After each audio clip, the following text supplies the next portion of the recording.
Danke vielmals, dass ihr euch zur Verfügung gestellt habt. Es geht hier um den Engel des Herrn und ich bin sicher, niemand von uns ist sich gerade bewusst gewesen, dass das dort so gesagt wird, dass dort der Engel des Herrn steht. Wir werden noch zu dem kommen heute.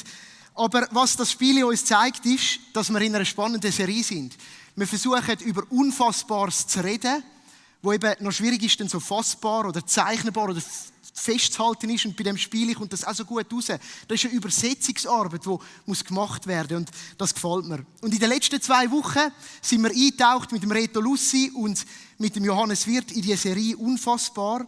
Und wir haben uns Gedanken darüber gemacht, auch entdeckt miteinander, was die Bibel über die unfassbar, unsichtbare Welt zu sagen hat. Und heute werden wir uns detaillierter mit dem Überbegriff der Engel auseinandersetzen. Ich werde zum Starten noch mal ganz kurz Rückbezug nehmen auf was wir schon miteinander angeschaut haben, weil ich glaube, es ist grundlegend wichtig, dass wir das vor Augen haben. Der Reto hat uns mitgenommen drauf und hat uns gezeigt, dass wir schon von ganz am Anfang an in der Bibel entdecken, dass die Bibel von 2 Realitäten redet. Schon in der Schöpfungsgeschichte ist das da. Wir haben einerseits den Himmel und wir haben die Erde, die von Gott geschaffen wird. Und was für die gesamte antike Welt klar war, ist, sie haben irgendwie einen Glauben als Übernatürliche gehabt. Und sie haben das oft in dem hinein auch ausgedrückt oder glaubt zu sehen, indem sie die Himmelskörper beobachtet haben. Und so kennen wir ja auch viele Völker, die Himmelskörper angebetet haben. Die Sonne als Quelle vom Licht, der Mond mit anderen Eigenheiten, die verschiedenen Sterne. Sie haben in den Sternen Bilder entdeckt. Wir kennen die heute noch als Sternbilder. Und sie haben das als bildhafte Sichtbarkeit der Götter angeschaut. Und für mich immer näher ist natürlich auch das Naturphänomen, das man im wunderschönen Finnland, in Lappland, in den Wintermonaten beobachten kann. Ich rede von den Nordlichtern.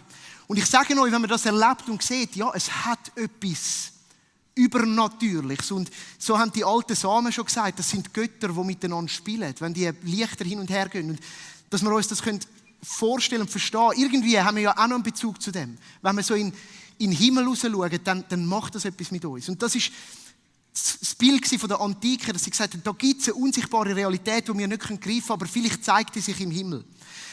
Der jüdische Glaube, der ist auf einen Gott zentriert gewesen, und das ist der Gott, der auf dem Thron sitzt. Er ist der Herrscher, er ist der Schöpfer vor allem von Himmel und Erde. Aber diese Vorstellungen hat man gehabt. Und ich glaube, so fern von uns ist es in einer heutigen aufgeklärten Welt nicht, dass wir merken, immer mehr Menschen setzen sich mit Übersinnlichem auseinander, oder immer noch setzen sich Menschen mit dem Übersinnlichen auseinander, mit dem, was man manchmal auch nicht ganz rational erklären kann. Die Autoren vom Alten und vom Neuen Testament sind von dieser Realität, von dieser Unfassbaren zutiefst überzeugt gewesen. Das wird immer wieder klar. Und was auch klar ist, ist, dass eben im jüdischen Glauben der eine Gott über allem steht. Ich habe das da symbolisiert mit dem Thron. Was aber auch klar wird, und das zeigt sich in einer Vielfalt von Stellen, ist, dass Gott nicht allein im Himmel ist. Nicht allein ist in dieser unfassbaren, unsichtbaren Realität, sondern dass er umgeben ist von anderen Wesen. Und so möchte ich den Psalm nochmal aufgreifen, Psalm 89. Da heißt es, in der himmlischen Ratsversammlung fürchten sie Gott mit heiliger Scheu. Ja, Ehrfurcht ergreift alle, die um ihn sind. Also wir lesen da, dass es um Gott herum noch andere Wesen gehabt hat. Eine Ratsversammlung, und die kommt immer wieder vor an verschiedenen Stellen in der Bibel. Wir lesen auch im Hiob davon. Und wir sehen, dass Gott mit denen zusammenarbeitet, dass er sie manchmal zusammenruft, mit ihnen beraten, eben Ratschlüsse hat, darüber, wie man jetzt vorgehen soll, was jetzt auf dieser Welt auch geschehen soll. Wir sehen, dass er beratet über einzelne Schicksale von Menschen, wie das vom Hiob zum Beispiel. Es ist eine Art von Zusammenarbeit zwischen Gott und diesen Wesen. Es ist nicht lehrbuchhaft erklärt, was das genau ist, sondern es ist so in verschiedenen Geschichten bruchstückhaftes Bild, das wir überkommen. Und ein bisschen etwas merkt man, klingt vielleicht schon an, weil man merkt, dass ja dann gerade im Neuen Testament der Ruf kommt von Gott an uns Menschen. Er will mit uns zusammenarbeiten. Unverständlicherweise.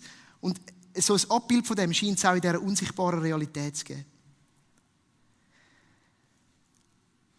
Für die Bibel und die biblischen Autoren ist klar, es gibt einen Gott und er steht über allem. Und die anderen Wesen, die sind niedriger. Wenn wir aber die anderen Völker von der Antike anschauen, dann merken wir, dass einige von diesen Göttern, oder oftmals haben sie ja mehrere gehabt, für sie genauso wichtig sind. Oder dass das ihre Götter waren. Und die Götter sind gestanden für verschiedene Eigenheiten. Zum Beispiel der Gott vom Krieg. Und den hat man angebetet, um kriegerisch erfolgreich zu sein. Der Gott von der Fruchtbarkeit, weil Fruchtbarkeit ist Leben war. Der Gott von der Versorgung, etc., etc. Und viele Völker haben mehrere von denen angebetet. Und ja, könnte es sein, dass die Kräfte und Mächte tatsächlich da sind. Und natürlich haben die, das ist immer so, wenn du einen Gott anbetest, dann willst du werden wie er. Du richtest alles nach ihm aus. Und so ist der Pharao, ein ägyptischer Pharao, hat man gesagt, er ist der sichtbare Gott auf Erde. Und das hat dann mit diesen Eigenheiten zu tun gehabt, die die Ägypter gesucht haben, die sie angebetet haben. Also wir verstehen, da war ein Verständnis gewesen, auch für die Juden dann, dass da andere Völker andere Götter haben und dass die irgendwo da mitregieren. Jetzt gibt es noch eine weitere Eigenheit, die wichtig ist, bevor wir jetzt dann in die Engelswelt eintauchen. Die Bibel berichtet uns davon, dass die unfassbare Welt, die unsichtbare Welt sichtbar wird. Das ist da symbolisiert mit diesen überschneidenden zwei Bereichen. Da unten haben wir die Erde und die Menschen und wir haben den Himmel. Und da gibt es eine Schnittmenge mit drin. Und die meisten von uns kommen sofort natürlich, kommen Geschichten von Engeln in den Sinn, wenn wir über das reden. Und dann denken wir, ja genau, dort passiert das. Wir denken zum Beispiel an Engel Gabriel, der dann auf die Erde kommt. Wo da plötzlich sichtbar wird für Maria. Irgendwo in dieser Überschneidung hinein. Das ist so das, was uns sofort in den Sinn kommt. Und die Bibel berichtet uns von ganz vielen solchen Erscheinungen. Immer wieder lesen wir von denen. Wir stellen fest, dass es da eine Interaktion gibt zwischen dem Himmel und der Erde und uns die Bibel davon berichtet. Aber was wir auch merken ist, und das haben wir mit dem Montagsmaler versucht zu zeigen, dass natürlich die Menschen, die das beschreiben, das Unfassbare, wo manchmal schwer ist zu beschreiben, versuchen zu beschreiben und dass das auch vielleicht nicht immer ganz kongruent ist. Und so sehen wir auch teilweise ein bisschen unterschiedliche Betonungen in diesen Berichten, die wir haben. Also das Erleben, das ist wie, muss übersetzt werden, oder, was man da erlebt, um dann das in menschliche Sprache zu übersetzen. Es ist eine symbolhafte Sprache. Und manchmal kann es einem dann zu voreiligen Schlussfolgerungen verleiten, wenn man anhand von einer Stelle sagt, so sind Engel. Und heute möchten wir das so ein bisschen breiter miteinander anschauen. Aber was klar wird, ist, da hat es neben dieser Ratsversammlung wohl noch mehr Wesen. Engel, nennen wir sie einfach mal Himmelswesen. Und auch noch ein paar andere Figuren, wie wir werden sehen, die da umeinander sind und die in dieser unsichtbaren Realität real sind und teilweise sichtbar werden in dieser Zwischenwelt, dort, wo das Menschen plötzlich sehen können. Und jetzt steigen wir ein in so 3 von diesen Kategorien, die uns beschrieben werden. Und zuerst nehmen wir die Kategorie, die vielleicht so fast als auch Überkategorie über allem steht, das sind die Engel, wie wir das erste Bildchen ja gezeichnet haben. Ich denke, die meisten von uns haben sofort ein Bild vor sich oder sofort irgendeine Geschichte im Kopf, wenn sie von Engeln hören. Vielleicht manchmal auch ein persönliches Erlebnis. Das Wort Engel kommt aus dem Griechischen Angelos und steht für Bote oder Gesandter, also Botschafter. Also das sind Botenwesen.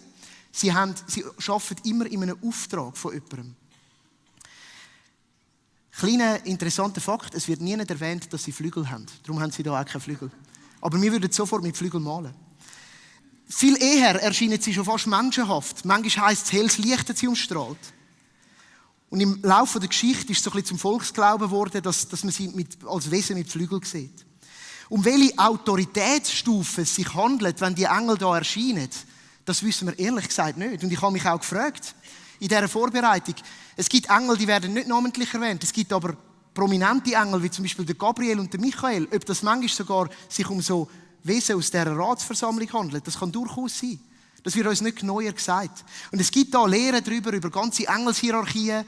Mich dunkt es noch schwer, aus dem biblischen Kontext das im Detail herauszufinden. Darum, manchmal müssen wir auch damit leben, dass nicht alles ganz klar wird.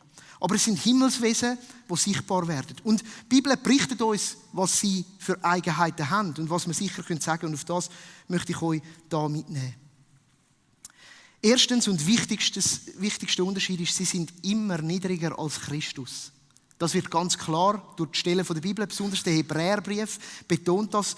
Dort heisst es, Gott hat Christus seinen Sohn genannt und ihn damit weit über alle Engel gestellt.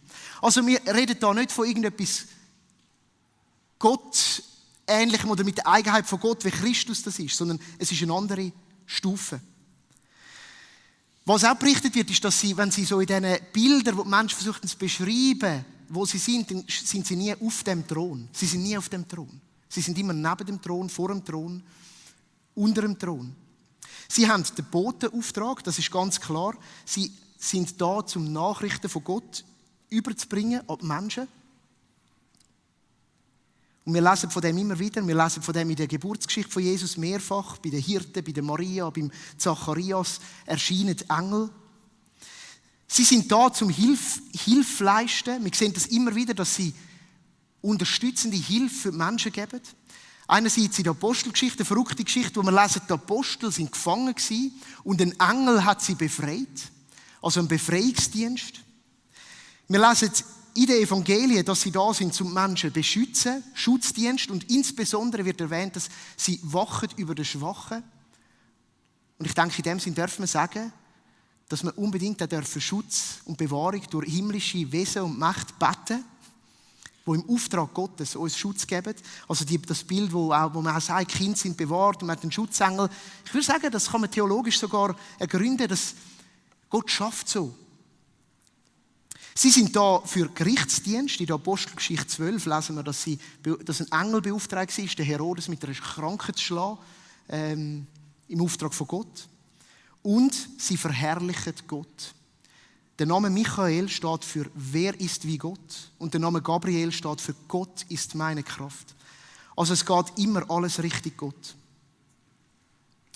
Und der Hebräerbrief, der bringt das auf den Punkt. Ich möchte euch mitnehmen einen Text, was dort heisst, Kapitel 1, ab Vers 13. Hat Gott jemals zu einem Engel gesagt, setze dich auf den Ehrenplatz an meiner rechten Seite, bis ich dir alle deine Feinde unterworfen habe und du deinen Fuß auf ihren Nacken setzt? Alle Engel sind nur Wesen aus der himmlischen Welt, die Gott dienen. Also das Bild kommt wieder, oder? Er sendet sie aus, damit sie allen helfen, denen er Rettung schenken will. Der Hilfsdienst, der Rettungsdienst. Also sie sind im Auftrag Gottes unterwegs, aber sie sind nie da oben. Die Rolle von Christus ist eine andere. Wir lesen oft von Christus, dass er zur Rechten vom Vater auf dem Thron sitzt. Und das ist ein Unterschied. Und das ist entscheidend wichtig, wenn es um die Engel geht. Was kann das für uns bedeuten heute? Erstens, und das ist schon mal die Antwort auf die Frage, die im Predigtitel gestellt wird, Engel sind gemäß der biblischen Überlieferung real. Sie existieren in dem unfassbaren, unsichtbaren Raum. Sie sind dienstbare Wesen, die im Auftrag Gottes stehen.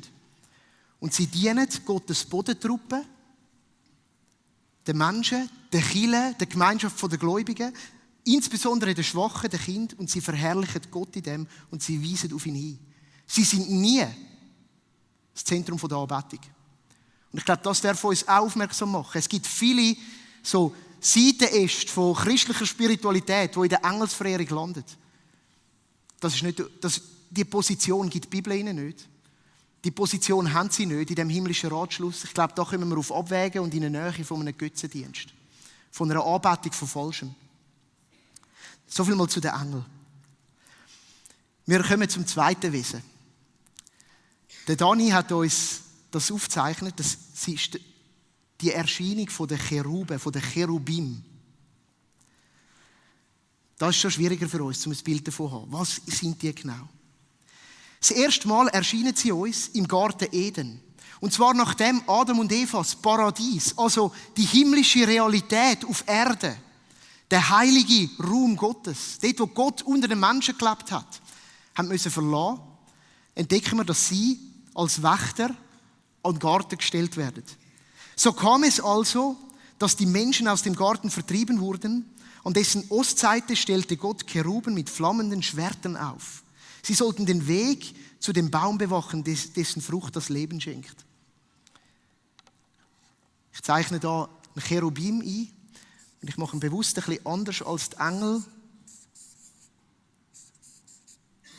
Und ich stelle noch die Grenze vom Sichtbaren und vom Unsichtbaren. Weil etwas wird deutlich, wenn man die Stellen, wo Cherubim erwähnt werden, anschaut, dann entdecken wir, dass sie immer dort stehen, wo Gottes heilige Gegenwart anfängt.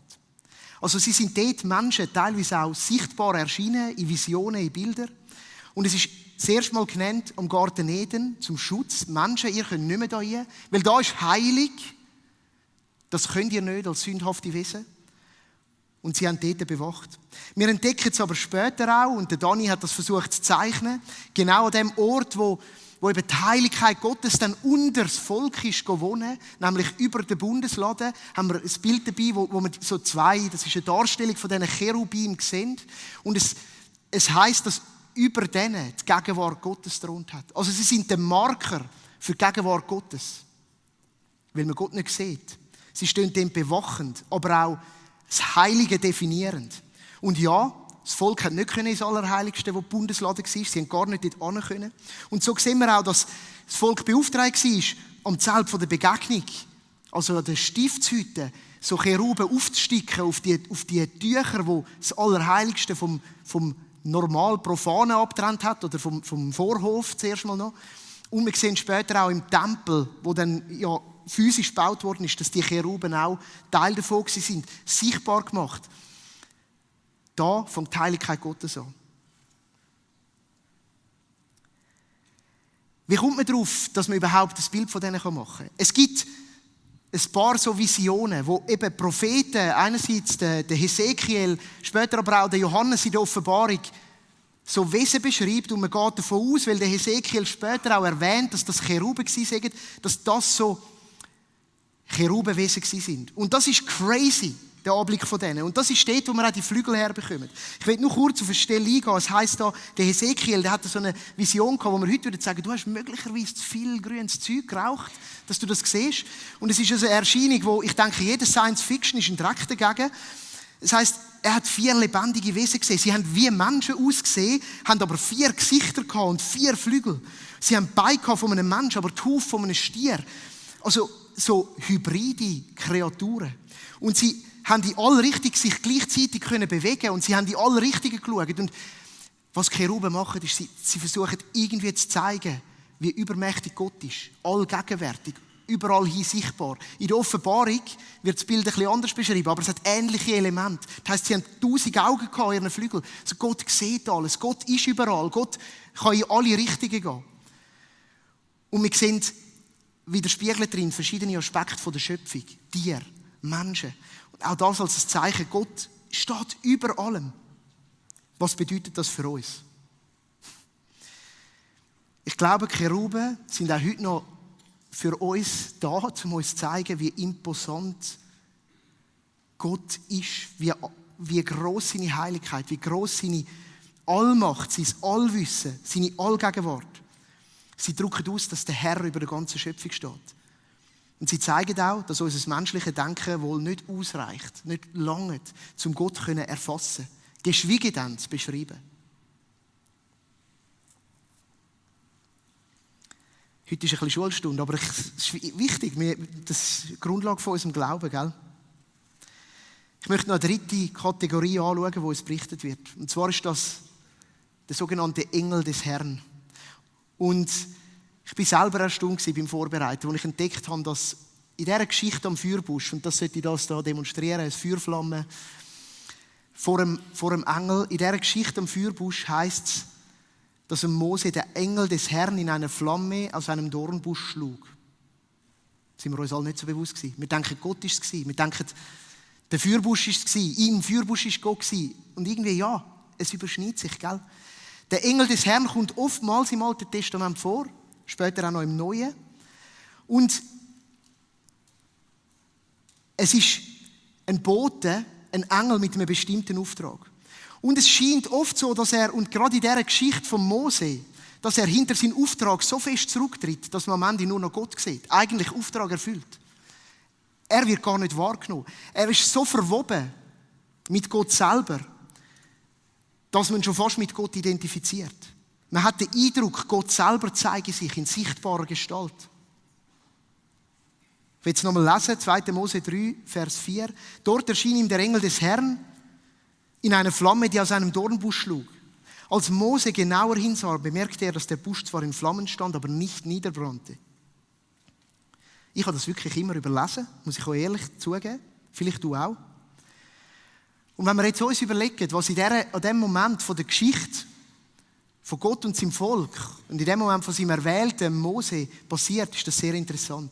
Es ist nämlich das Ereignis, wo Gott dem Engel vom Herrn begegnet und der Mose seine Berufung erlebt. Und was dann passiert, ist interessant. Der Mose kommt den Auftrag über und es heisst, du musst gehen und das Volk befreien aus Ägypten, aus der Gefangenschaft.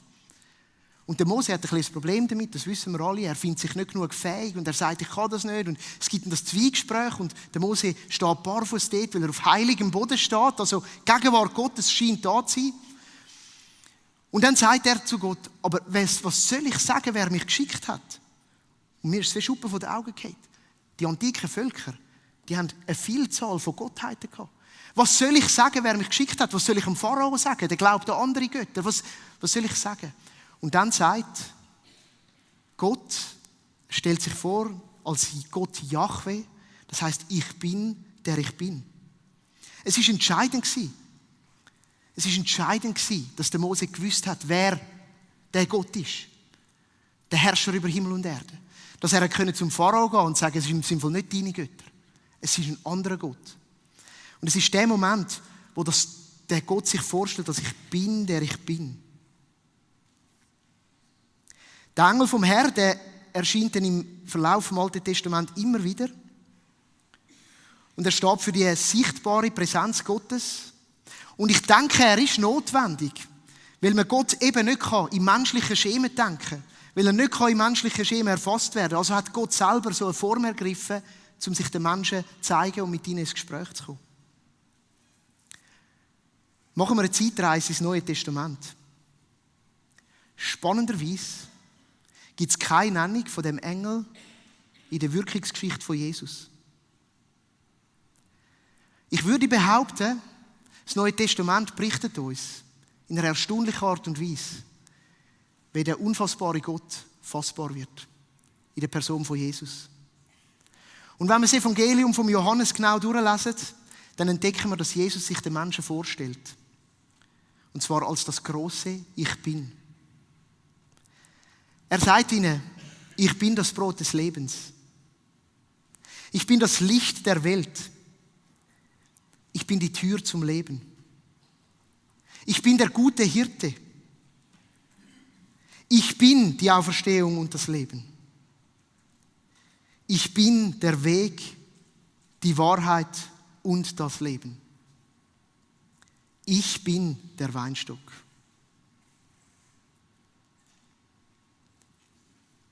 Und für alle Zuhörer in der damaligen Zeit war klar, dass der Gott, dass der Jesus den Anspruch hat, repräsentativ für den Gott zu stehen, wo Mose gesagt hat, ich bin, der ich bin. Jahwe, ich bin, der ich bin, hat sich entschieden, sich fassbar zu zeigen. Und er hat es nicht durch ein Himmelswesen gemacht, das in die Zwischenrealität kam, sondern er hat es durch seinen eigenen Sohn gemacht, der auf die Erde kam, mitten unter uns gelebt hat. Ja, so Mensch geworden ist, dass er sogar gestorben ist am Kreuz. Ein menschlicher Tod. Ein irdischer Tod. Er war sich nicht schade gewesen, sich selber zu entäußern und ganz Mensch zu werden. Ganz fassbar. Seine Sphäre vom Unfassbaren zu verlassen. Und nicht nur in diese Überschneidung kommen, sondern ganz in unsere Realität. Jesus, der unfassbare Gott, wird fassbar.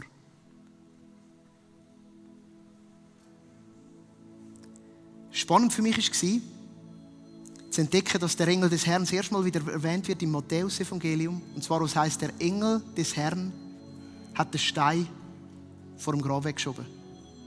Interessant. Es gibt Theologen, die sagen ganz klar, der Engel des Herrn ist die Erscheinung von Jesus Christus in der Zeit vor seinem Leben und in der Zeit nach seinem Leben. Ich kann mir das sehr gut vorstellen.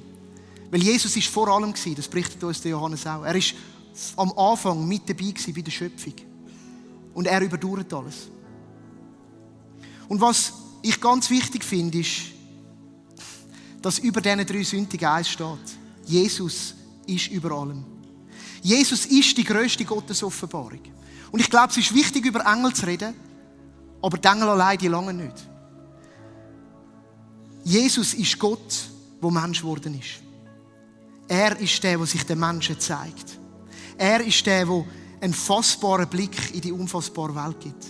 In ihm kommt alles zusammen. Und so fasst es der Kolosserbrief wunderschön zusammen. Kapitel 1, ab Vers 15. Und wenn wir das Bild so vor unseren Augen haben, dann macht der Vers extrem viel Sinn.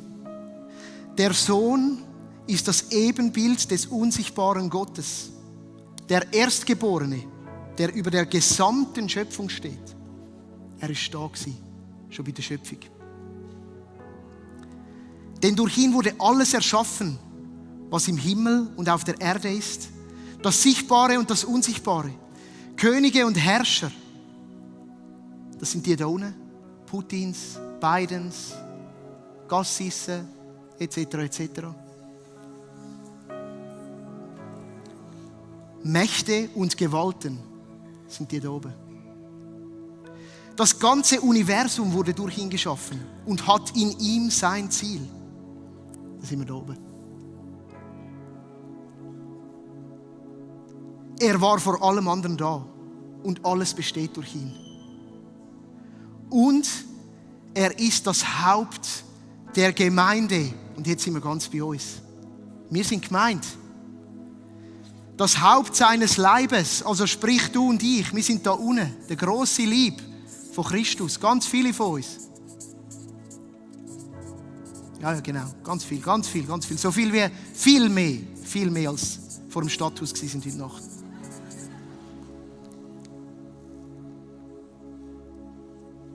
Er ist der Anfang der neuen Schöpfung, der Erste, der von den Toten auferstand. Denn nach Gottes Plan soll er in allem den ersten Platz einnehmen. Der unfassbare Gott ist fassbar auf die Erde gekommen und er hat Menschen in seine Nachfolge gerufen, vor 2000 Jahren. Und die haben seinen Auftrag weitergetragen und haben das verkündet und haben Menschen in ihre Nachfolge oder in die Nachfolge von Christus geführt. Gesagt, nehmt den Auftrag weiter. Und heute stehen wir da, 2000 Jahre später, und wir sind genau darum da. Um den unfassbaren Gott in der heutigen Zeit fassbar zu machen. Das geschieht am Sonntag, wenn wir Kirche feiern. Ich erhoffe es mir zumindest. Ich glaube, darum ist es gut zu wissen, was da alles noch so abspielt im Hintergrund. Er fordert uns heute auf, der Gott in Jesus, sein Lieb auf der Erde zu sein. Du und ich, wir sind mitgemeint. Die Serie, die wir hatten, soll uns nicht einfach ein bisschen gescheiter machen. Nicht einfach ein bisschen noch ein bisschen Science Fiction in unsere Palette von Predigten hineinbringen. Sondern sie soll uns mit dem bestärken, dass es da mehr gibt als die sichtbare Welt, dass aber wir durchaus einen sichtbaren Job auf dieser Erde haben. Für das sind wir berufen. Gott hat eine himmlische als auch eine irdische Bodentruppe. Und er hat sich entschieden, mit uns zu kooperieren. Ja, noch mehr. Er hat sich entschieden, sich durch uns den Menschen zu zeigen. Uns. Teils so fehlerhaft, teils so nicht würdig. Aber in Christus hat er uns heilig gemacht, würdig gemacht. Und er ruft dich und mich, dass sich durch dich den Menschen um dich herum zeigen kann. Dass durch dich sein unfassbare Reich fassbar gemacht wird, schon jetzt. Weil er nur eins will, zurück in die Beziehung mit den Menschen, die er am Anfang im Paradies hatte. Die Bibel und das christliche Weltbild kennen unsichtbare Realitäten und Engel sind real. Ich glaube, sie sind ein Anknüpfungspunkt für uns, um mit Menschen ins Gespräch zu kommen, die sich mit dem auseinandersetzen. Und vielleicht hast du das in deinem Umfeld auch und ich möchte dir Mut machen, zu sagen, hey, über das müssen wir nicht schweigen. Wir können dort mitreden. Wir können darauf hinweisen, dass wir an den einen Gott, Herrscher von Himmel und Erde, glauben. Und dass er kooperiert mit unsichtbaren Mächten, dass er über sie herrscht, dass er dort drunter ein paar hat, die einen eigenen Weg gewählt haben. Aber dass er durch sie und dann in der grössten Offenbarung durch seinen Sohn mit uns Menschen Gemeinschaft haben will. Und dass wir dort drin wieder in Beziehung mit dem grossen, unfassbaren Herrscher kommen können. Die Mächte, die wirken bis heute. Die einen gut, die anderen schlecht. Im Positiven. Menschen, die Frieden ausstrahlen. Ich glaube, dahinter stecken auch die Dienste der Engel, die diesen Menschen dienen. Menschen, die Frieden fördern. Menschen, die anderen Halt geben. Menschen, die sich fürs Gute einsetzen. Aber auch im Negativen. Es gibt viel Machtgier auf dieser Welt. Und da hat es dahinter Wesen, Götter von der Macht. Es gibt viel Egoismus. Und Egoismus ist immer der Höhepunkt von der Selbstzentriertheit. Ich selber bin Gott. Es gibt viel Gewalt, es geht hin bis zum Tod. Und ich glaube, ich weiss, ihr wisst alle, von was ich unter anderem auch rede in dieser Zeit. Die Mächte sind am Werk. Aber wir müssen keine Angst haben. Weil wir sind mit Christus verbunden. Er sitzt mit Gott auf dem Thron und nichts geht unbemerkt an ihm vorbei. Und wir dürfen uns in seinen Dienst stellen. Gelassen, gewurzelt und mit Liebe für die Welt, die sich nach Erlösung sehnt. Ich möchte beten. Du darfst gerne aufstehen, wenn du das möchtest.